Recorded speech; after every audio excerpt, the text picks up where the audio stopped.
Salam, biz bu videoda Test Bank Təhsil platformasında yenilənmiş imtahan vermə səhifələri ilə tanış olacağıq. Bu platformada imtahan vermək üçün imtahan bölməsinə daxil olmaq lazımdır. İmtahan bölməsinə daxil olaq. İmtahan bölməsinə daxil olduqda qarşımızda imtahan qaydaları, aşağı düşdükdə şifrəsiz testlər və şifrəli testlərin sayı, hansı testlərdən istifadə edərək imtahan yaratmaq istədiyimizi daxil etmək üçün bölmələr, daha sonra aşağı düşdükdə imtahanda istifadə ediləcək testlərin sayı bölməsi, test seçimi əlavə etmək bölməsi və aşağı düşdükdə test seçiminin üstünlükləri və imtahan qaydaları ilə tanış olduğumuz barədə xana var. Gəlin yuxarı qayıdaq və nümunə bir test imtahanı yaradaq. Onun üçün imtahanda hansı testlərdən istifadə etmək istədiyimizi seçirik. Yalnız şifrəsiz testləri seçək. Aşağı düşürük.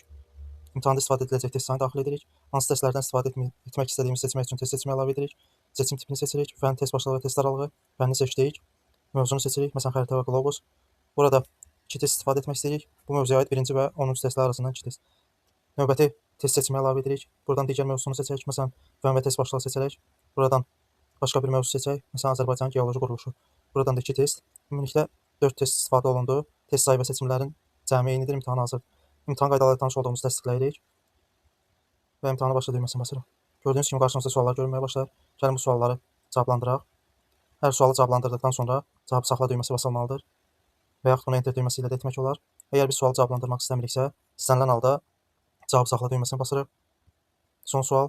Bu sualı da cavablandıraq.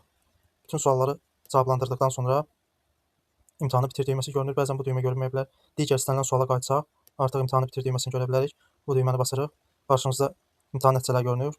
İmtahan şifrəsi, bu şifrəni yadda saxlayaraq biz daha sonra nəticələrlə yenidən tanış ola bilərik. İmtahan başlama tarixi, bitmə tarixi, ümumi nəticələrimiz, ümumi bal, doğru cavablar, yanlış cavablar və cavablandırılmayan suallar və digər məlumatlar görünür. Aşağı düşdükdə biz bunu qrafik şəklində görə bilərik. Aşağı düşdükdə verdiyimiz cavablar, hər sual üçün neçə saniyə istifadə etdiyimiz doğru və yanlış cavablar göstərilib. Ən aşağı düşdükdə biz yeni test əldə et, çap et və başqa nəticə axtar bölmələrini görürük. İndi isə məşq səhifəsi ilə tanış olaq.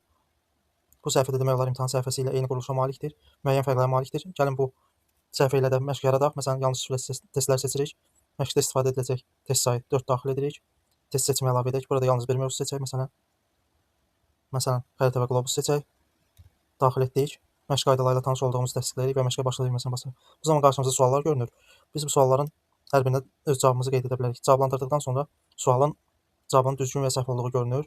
Biz hər dəfə bu qaydada